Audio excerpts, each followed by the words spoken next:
Is God a chauvinist, a sexist? Does he disapprove of women teaching or preaching in the church? Well, to answer that, we're going to have to navigate a labyrinth of opinions, interpretations, and of course, scriptures. It's like a divine game of Cluedo, and we're hunting for the truth. Now, the question of women in leadership roles within the church has been a hot-button issue for centuries, and it's not cooling down anytime soon. On one side of the ring, we have the conservative denominations, holding steadfast to their traditional views. They're like the staunch grandparents who refuse to use email because snail mail has always worked just fine. On the other side, we have the liberal denominations who welcome women into leadership roles with open arms. They're like the hip, progressive aunt who buys you your first beer and teaches you about the birds and the bees. But wait, there's a new player in the game. Enter the Christian women bloggers. These ladies have taken their message online, gathering a following that would make any televangelist green with envy. They're like the underdog team that suddenly makes it to the championships. They're not preaching from the pulpit, but from the keyboard. And it's causing quite a stir. Some within Christianity are questioning the authority of these women. It's like when your favorite band goes mainstream and the old fans start claiming they've sold out. But these women aren't selling out, they're just using a different stage. Now, we could debate this all day, but let's not forget our main question here. Is God sexist? Does he disapprove of women teaching or preaching in the church? To answer that, we're going to have to dive deep into the scriptures, the ancient texts that have shaped the faith of billions. So strap on your detective hats, folks. We're about to embark on a journey through time, culture, and theology to see if we can unravel this divine mystery. We're going to sift through the evidence, weigh the arguments, and maybe, just maybe, we'll find an answer. So let's dive into the scriptures and see if we can unravel this divine mystery. Now let's take a look at the good book itself. Does the Bible support or refute these claims? First, let's turn to the New Testament, specifically 1 Timothy 2:12. Here the Apostle Paul states, "I do not permit a woman to teach or to assume authority over a man. She must be quiet." Now, if that doesn't sound like a clear restriction on women's participation in religious leadership, I'm not sure what does. But hold on a minute. Let's not take this verse out of context. Paul's letters were written for specific communities dealing with specific issues. Perhaps the women in the Ephesian church to whom Paul was writing were causing some kind of disruption.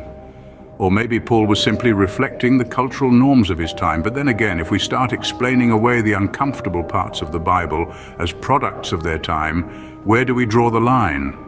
Now let's swing over to the Old Testament and look at Judges 4:5. Here we find the prophet Deborah, who was leading Israel at this time.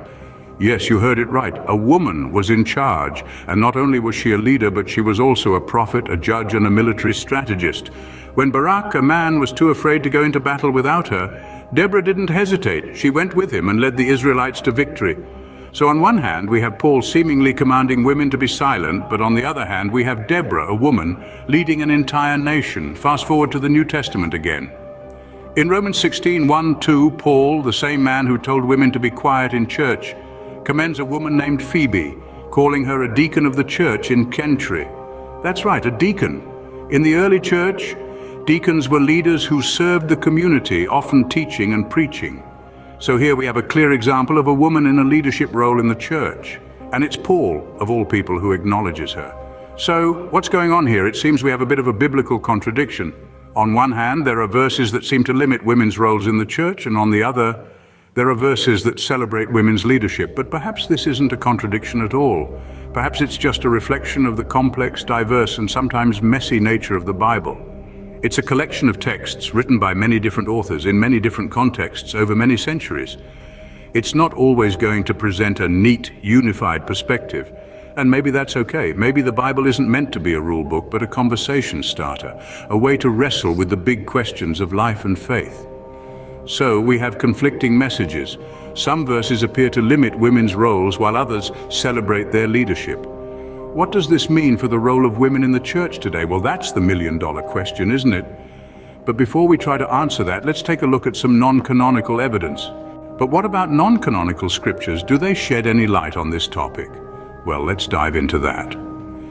Non-canonical scriptures are writings that were not included in the official Bible, but were still influential in early Christian communities.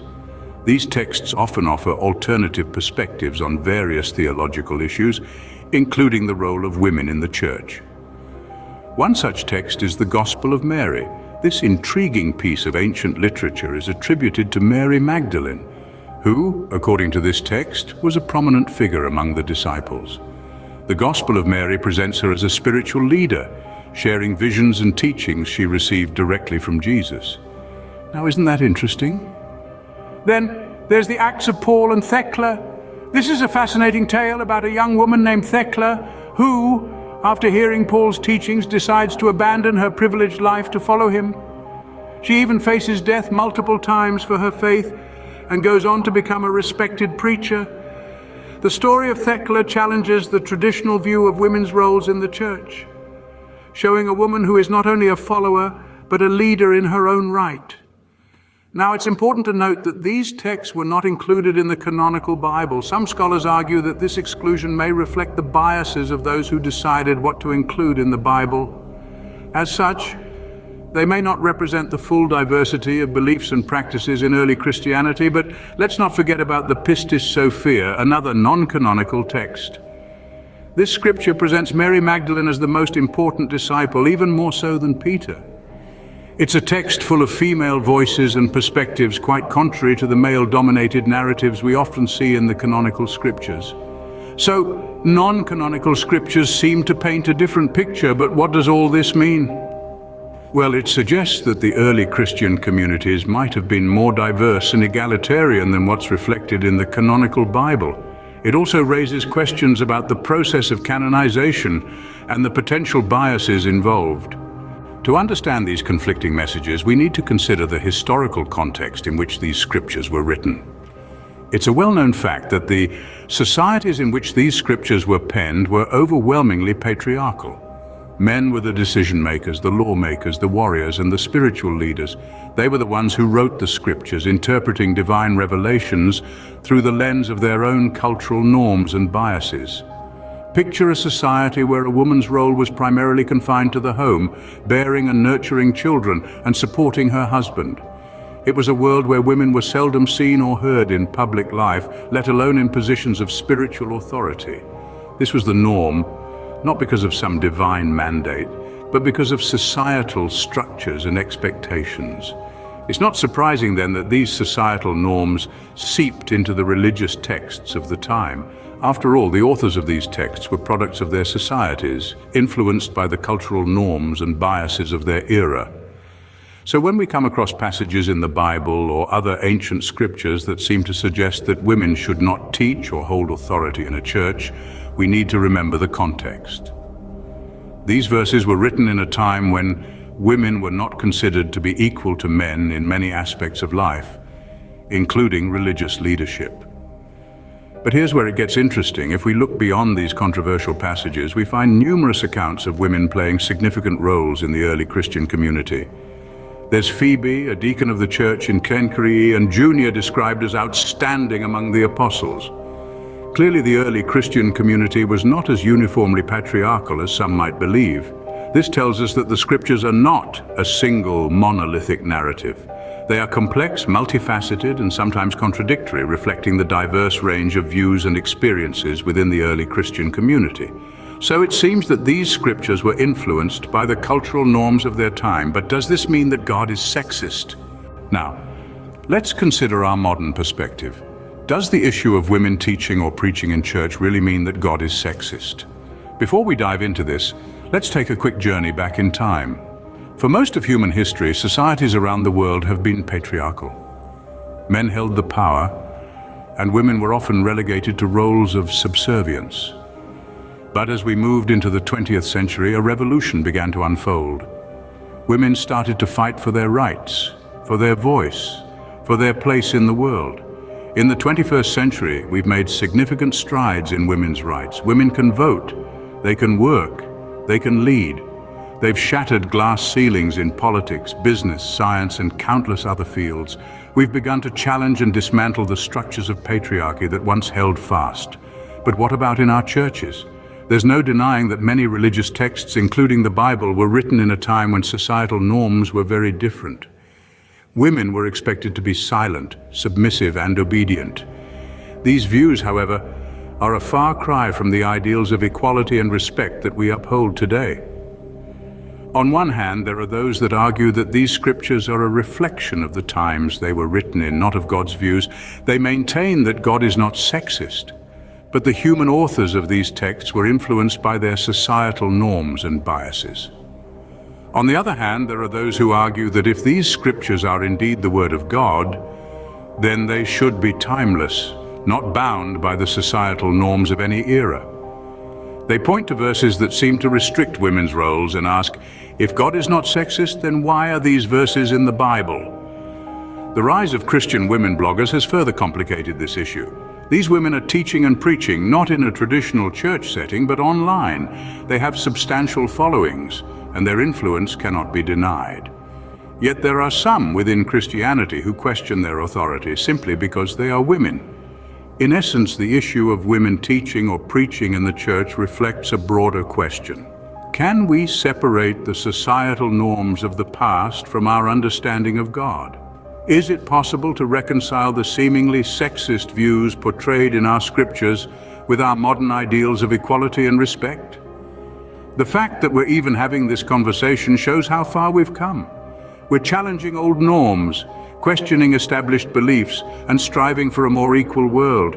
Yet the fact that this issue still exists, that there are still those who question the authority of women simply because of their gender, shows that we still have a long way to go. So, we've come a long way, but it seems that our scriptures are still stuck in the past. So is God sexist? Or are these scriptures simply a product of their time? This is the question we've been grappling with throughout this exploration, and it's time to reach our final verdict. First, let's take a step back and consider the evidence. We've examined biblical and non-canonical texts, delved into the historical context, and reflected on the modern perspective. Throughout this journey, certain themes have emerged. The Bible, like any ancient text, is a product of its time. It was written in a period when society was predominantly patriarchal and women were often relegated to secondary roles. This is reflected in the scriptures, where women are often silent or submissive.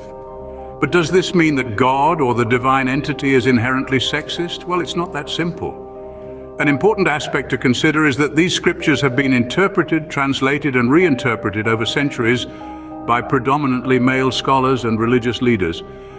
This has undoubtedly influenced the way we understand these texts today. Consider the story of Eve, often blamed for mankind's original sin. But it's worth noting that it was Eve who sought knowledge, who questioned, who dared to think beyond the confines of her existence. Perhaps the interpretation of Eve as a temptress is more a reflection of societal attitudes towards women than the divine will.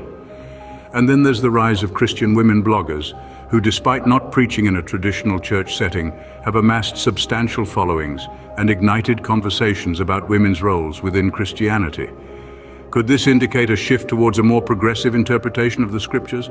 The key here is interpretation. The Bible, like any text, can be read in multiple ways. A sexist reading is just one of many possible interpretations. It's not the text itself that's sexist, but the lens through which we choose to view it. This brings us to the need for a more egalitarian interpretation, one that aligns with modern values of equality and inclusivity. If God is truly omnipotent and omnibenevolent, as Christian doctrine suggests, then it would stand to reason that God is not sexist. Rather, it's our understanding of God and the scriptures that needs to evolve. So our final verdict? The issue isn't so much with God or the scriptures, but with us. It's our interpretations, our biases, and our unwillingness to challenge traditional norms that perpetuate sexism within religious circles. It's time we looked beyond the patriarchal lens and embraced a more progressive, inclusive interpretation of the scriptures. One that acknowledges and respects the roles of women, not just as silent observers, but as active participants and leaders in their faith. So the question remains, is God sexist, or are we simply reading his words through a sexist lens? Perhaps it's time we changed our glasses